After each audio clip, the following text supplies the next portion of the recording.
आपल्या सर्वांचे लाडके दादा गेल्या 5 दिवसांपासून आपल्याला कुठे दिसत नाही. दिसतंय तर फक्त रील्सच्या माध्यमातून,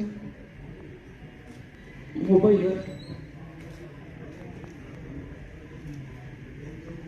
दादांचा सर्व शेवटचा विधी, त्याला सर्व साक्षीदार आहेत, परंतु अजूनही मन मानत नाही की दादा आपल्यात नाही. माझ्यासारख्या सर्वसामान्य मुलीला त्यांनी जी ताकद दिली याचे सर्व साक्षीदार आहेत.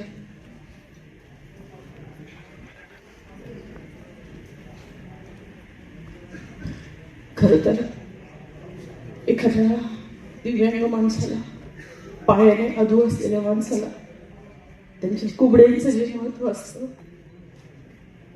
माझ्या कोबड्या हरवल्या, माझ्या कोबड्या पडल्या, कारण मला वडील नाही. दादांनी खूप मोठा आधार दिला होता.